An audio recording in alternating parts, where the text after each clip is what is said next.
మోకాల నొప్పులకు ఎటువంటి సర్జరీ లేకుండా ఎపియాన్ పెయిన్ క్లినిక్ అందిస్తున్న అత్యాధునిక చికిత్స.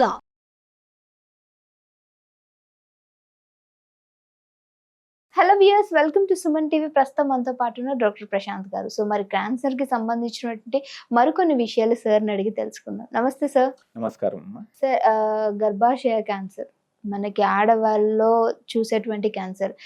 దీనికి సంబంధించి మాట్లాడాలి అన్న కొంతమేరకు కొంచెం నేను ఏజ్ పెరిగే కొద్దీ భయమేస్తూ ఉంటుంది. వామ్మో, ఇలాంటి కొత్త కొత్త పేర్లు వింటున్నాము, నేను ఎక్కడ దీనికి గురవుతానా అని చెప్పేసి అనిపిస్తుంది. మొదటిగా దీని గురించి ఒక చిన్న ఇన్ఫర్మేషన్ అనేది రావటానికి గల కారణాలు, వస్తే మనం ఏ విధమైన జాగ్రత్తలు తీసుకోవాలి, ఎక్స్ప్లెయిన్ చేయండి సార్. మీరు ఈ గర్భసంచి ముఖద్వారపు క్యాన్సర్ అన్నారు కదమ్మా, సర్వైకల్ క్యాన్సర్ గురించి యాక్చువల్గా ఒక గుడ్ న్యూస్ ఉంది. అతి తక్కువ క్యాన్సర్లో మనం నివారించవచ్చు అంటే అందులో సర్వైకల్ క్యాన్సర్ ఒకటి. ఒక విషయాన్ని అయినా సరే, ఎందుకంటే ఇప్పటి వరకు క్యాన్సర్ అంటే వస్తే అది పట్టి పీడిస్తుంది, మనిషిని తీసుకెళ్లేంత వరకు వెంటాడుతుందనే విన్నాము. Sir please explain it. ఈ సర్వైకల్ క్యాన్సర్ ఏంటంటే అతి కొద్ది క్యాన్సర్లు అమ్మా. ఇదేంటంటే మనం నివారించవచ్చు, ముందుగానే కనుగొనవచ్చు, పూర్తిగా నయం కూడా చేయవచ్చు.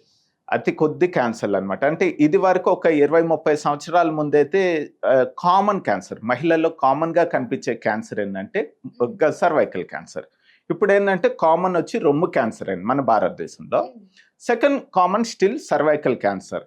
ఇలా దురదృష్టం ఏంటంటే ఇది పూర్తిగా నివారించవచ్చు, నేను చెప్పాను కదా, ముందుగానే కనుగొనవచ్చు అనమాట. ప్లస్ ఎందుకంటే దీనికి చాలా స్క్రీనింగ్ ప్రొసీజర్స్ ఉన్నాయి, చాలా సింపుల్ టెస్టులతో మనం ముందుగానే అది గుర్తించవచ్చు.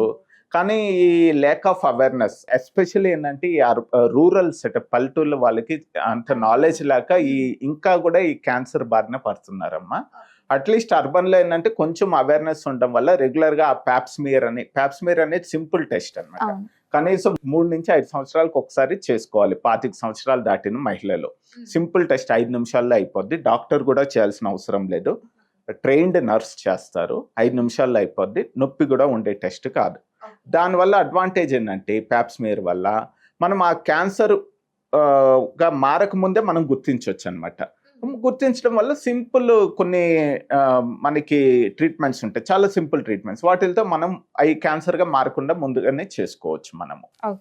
ఇంకోటి ఏంటంటే ఇది ముందుగానే గుర్తించినట్లయితే ఫస్ట్ స్టేజ్ కానీ సెకండ్ స్టేజ్ కానీ మనము పూర్తిగా నయమయ్యేదానికి ఛాన్సెస్ ఉన్నాయన్నమాట. ఈ లేట్ స్టేజ్లో బయటపడిందంటే నయం క్యూర్ అయ్యే ఛాన్సెస్ చాలా వరకు తగ్గుద్ది. ఇప్పుడు ఏంటంటే దీనికి వ్యాక్సినేషన్ అనేది అందుబాటులో ఉందమ్మా. ఈ సర్వైకల్ క్యాన్సర్ ఏంటంటే ముఖ్యంగా ఒక వైరల్ ఇన్ఫెక్షన్ వల్ల 90% ఈ సర్వైకల్ క్యాన్సర్ దానివల్లే వస్తుంది. అది హ్యూమన్ ప్యాపిల్లోమా వైరస్ అంటారు, హెచ్పివి వైరస్ అంటారు. అది సెక్షువల్లీ ట్రాన్స్మిటెడ్ అనమాట.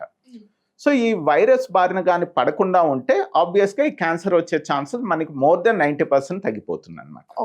సో అందుకేంటంటే ఇప్పుడు స్టాండర్డ్గా ఈ వ్యాక్సిన్ అనేది అందుబాటులో వచ్చింది. ఎవరైతే బిఫోర్ టీన్స్లో ఉంటారు కదమ్మా, వాళ్ళకి 2 డోసులు ఇచ్చామంటే మనము 6 నెలల వ్యవధిలో 2 డోసులు పడ్డాయంటే వాళ్ళకి ఏంటంటే ఈ వైరల్ ఇన్ఫెక్షన్ బారిన పడకుండా ఉంటారు. ప్లస్ ఫ్యూచర్లో ఈ క్యాన్సర్ అనేది రాకుండా ఉంటుంది. ఒకవేళ ఎవరన్నా మిస్ అయ్యారు అనుకోండి ఆ టీన్స్లో, కొంచెం పెద్ద వయసు వాళ్ళు 2 కాకుండా వాళ్ళకి 3 డోసులు పడతాయి. కానీ టీన్స్లో ఉన్న అమ్మాయిల్లో ఉన్నంత ఎఫెక్ట్ ఉండకపోవచ్చు, ఎందుకంటే వాళ్ళు ఆల్రెడీ ఆబ్వియస్లీ మ్యారేజ్ అయ్యిండే, సెక్షువల్లీ యాక్టివ్ అయి ఉంటే ఎక్స్పోజ్ అయి ఉంటారు. కాకపోతే వేరే స్ట్రెయిన్స్, దానికి 9 రకాల స్ట్రెయిన్స్ ఉంటాయి అన్నమాట. కొన్ని స్ట్రెయిన్స్ నుంచి అయినా వాళ్ళకి ప్రొటెక్షన్ వస్తుంది. ఓకే. అంటే సార్, నార్మల్గా కరోనా టైంలో మనకి చెప్పారు వ్యాక్సినేషన్ వేసుకోవటం వల్ల దాని నుంచి, ఆ వైరస్ నుంచి బయటపడొచ్చు అని. సో ఇప్పుడు ఈ క్యాన్సర్కి సంబంధించినటువంటి ఈ వైరస్ వల్ల మనకి ఫర్దర్గా ఫ్యూచర్లో ఏమన్నా అంటే ఎలర్జీస్ టైప్ కానీ లేకపోతే ఏమైనా సైడ్ ఎఫెక్ట్స్ కానీ ఇలాంటివి వచ్చే అవకాశాలు ఉన్నాయంట? చాలా తక్కువ అండి, ఎందుకంటే సంవత్సరాల పాటు మనకి స్టడీస్ ఉన్నాయి. కోవిడ్ వ్యాక్సిన్ అంత తక్కువ కాకుండా దీనికి చాలా స్టడీస్ ఉన్నాయి అనమాట. కొన్ని సంవత్సరాల పాటు స్టడీస్ చేశారు. యుఎస్లో అయితే ఇది ఎన్నో సంవత్సరాల నుంచి వాళ్ళు ప్రాపర్, అంటే మనం రెగ్యులర్ పోలియో వ్యాక్సిన్ ఎట్లా ఉందో అట్లాగా వాళ్ళు ఇది స్టాండర్డ్ ప్రాక్టీస్ చేసుకున్నారు. కాబట్టి ఇది కొత్తగా వచ్చిన వ్యాక్సిన్ కాదు, కొన్ని సంవత్సరాల నుంచి ఉంది. ఇది అబ్సల్యూట్లీ సేఫ్ అండి. ఆల్మోస్ట్ ఏం సైడ్ ఎఫెక్ట్స్ లేవు. Okay sir. సో మరి దీనికి సంబంధించి సార్, మరి మీరు అన్నారు first stage, second, third stage అని. ఫస్ట్ స్టేజ్లో ఎలా ఉంటుంది, లాస్ట్ ఫైనల్ స్టేజ్లో వీళ్ళ కండిషన్ ఎలా ఉంటుంది? చాలా మంచి క్వశ్చన్ రమ్మా. ఇది ఎట్లా గుర్తించవచ్చు అంటే ఫస్ట్ ఇనీషియల్ స్టేజ్లో ఏమవుద్దంటే ఫస్ట్ పోస్ట్ కార్టరల్ బ్లీడింగ్ అంటారు. అంటే ఏంటంటే భార్యాభర్తలు కలిసినప్పుడు బ్లీడింగ్ అనేది 1-2 డ్రాప్లు అనేది బ్లీడింగ్ కనిపిస్తుంది అనమాట. అది ఇనీషియల్గా ఉన్న సిమ్టమ్ అది.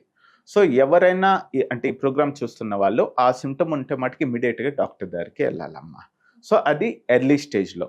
అట్లాగే ఇంకొంచెం స్టేజ్ అయ్యేసరికి ఎక్కువ వైట్ డిశ్చార్జ్, తెల్లమైలు కావడము, బ్లీడింగ్ ఎక్కువ కావడము, అంటే పీరియడ్స్ టైంలోనే కాకుండా మిగతా టైంలో బ్లీడింగ్ ఎక్కువ కావడము, తెల్లమైలు, ఇంకొంచెం అడ్వాన్స్ అయింది అనుకోండి యూరిన్లో మంట రావడము, మోషన్లో ప్రాబ్లం రావడము, నడువు నొప్పి, ఇట్లా ఉంటుందన్నమాట. వన్స్ స్టేజ్ 4లో ఏంటంటే మిగతా చోట్ల స్ప్రెడ్ అయిపోయింది అనుకోండి, ఏ ఏరియాలో స్ప్రెడ్ అయిందో దాన్ని బట్టి సిమ్టమ్స్ ఉంటాయండి. సో ఎర్లీగా అయితే పోస్ట్ కార్టల్ బ్లీడింగ్ అనమాట అది. సో ఇట్లా ఎవరిలో అన్నా చాలా కాలం పాటు తెల్లమైలు అవుతున్నా, బ్లీడింగ్ ఎక్కువగా కనిపిస్తున్నా కూడా వాళ్ళు ఇమ్మీడియట్గా డాక్టర్ని సంప్రదించాలి. ఓకే సార్, మీరు అన్న వైట్ డిశ్చార్జ్ గురించి మాట్లాడుకున్నాము. రెండు అంటే బ్లీడింగ్ ప్లస్ వైట్ డిశ్చార్జ్ ఇవి సిమిలర్గా అవుతూ ఉంటాయా, లేకపోతే ఓన్లీ వైట్ డిశ్చార్జ్ అయినా కానీ వీళ్ళు ఈ క్యాన్సర్ బారిన పడ్డారు అనుకోవచ్చా? లేదా మరి ఒక్కోసారి ఓన్లీ వైట్ డిశ్చార్జ్ ఉండొచ్చు, ఒక్కోసారి 2 కలిపి కూడా రావచ్చు. ఓకే సార్, కొంతమందికి ఏంటంటే మనకి నెలసరి ఉంటుంది. సో ఈ టైంలో ఏంటంటే వీళ్ళకి 1 వీక్ 10 days ముందు కూడా వైట్ డిశ్చార్జ్ అనేది అవుతూ ఉంటుంది. ఎవ్రీ మంత్ కూడా వీళ్ళకి అవుతూ ఉంటుంది. సో ఇలాంటి వారిలో ఇదొక టెన్షన్. ఇప్పుడు అంటే నేను కూడా ఈ క్యాన్సర్ బారిన పడ్డానంటారా అనే ఒక అపోహ ఉంటుంది. మరి ఇది అపోహ అనుకోవాలా, నిజమేనా, లేకపోతే వీళ్ళు ఏమైనా టెస్ట్ చేయించుకోవాలి అంటారా? దీనికే అమ్మా, ఎందుకంటే ప్యాప్స్మియర్ అనేది అందుకే మనం అడ్వైస్ చేసేది 3 సంవత్సరాలకు ఒకసారి అట్లీస్ట్ ఈ టెస్ట్ చేసుకోవాలి. ఏ కాకుండా క్రానిక్ వైట్ డిశ్చార్జ్ అనేది మోస్ట్ కామన్ వచ్చి ఇన్ఫెక్షన్ అనమాట. అది చాలా కామన్, ఆల్మోస్ట్ మ్యాక్సిమం మెజారిటీ వాళ్ళ మహిళల్లో ఉంటుంది వైట్ డిశ్చార్జ్ అనేది. అది ఒక్కోసారి నార్మల్ కూడా అయి ఉండొచ్చు, ఒక్కోసారి కొంచెం ఇన్ఫెక్షన్ వల్ల అయి ఉండొచ్చు, అది నార్మల్గా కనిపించేది అనమాట. అదే కాకుండా చాలా కాలం పాటు వైట్ డిశ్చార్జ్, వైట్ కాకుండా కొంచెం ఫౌల్ స్మెల్లింగ్ డిశ్చార్జ్ అట్లా ఉంటే మటుకు అది ఆబ్వియస్లీ ఇన్ఫెక్షన్ అయి ఉండొచ్చు, ఇది ఉండొచ్చు. నేను చెప్పదలుచుకుంది ఏంటంటే ఇమీడియట్గా డాక్టర్ దగ్గరికి వెళ్ళి పరీక్ష చేసుకోవాలన్నమాట, గైనకాలజిస్ట్ దగ్గరికి వెళ్ళి. ఓకే సార్, ఇది కూడా కొన్ని ఇయర్స్ నుంచి మనకి ఫామ్ అవుతుంది అనుకోవచ్చా? అవునమ్మా, సంవత్సరాలు పడుతుంది. సడన్గా ఇదేమి 1 నెల 2 నెలల్లో కాదు. అదే నేను చెప్పాను కదా, ఈ ప్యాప్స్మియర్ వల్ల అడ్వాంటేజ్ ఏంటంటే ఆ కొన్ని సంవత్సరాలు పడుతుంది కదా, ఆ క్యాన్సర్ నార్మల్ కణానికి క్యాన్సర్ కణానికి మధ్యలో ఒక దశ ఉంటుంది అనమాట. ఆ దశలో మనం బయటపడ్డామంటే ముందు అది క్యాన్సర్ కాకముందే మనం సింపుల్ కొన్ని ట్రీట్మెంట్లు ఉంటాయి, క్రయోథెరపీ అని అట్లాగా, దాంతో మనము నయం చేసుకోవచ్చు. ఓకే సార్, చాలా చక్కటి ఇన్ఫర్మేషన్ అందించారు. Thank you sir. Thank you.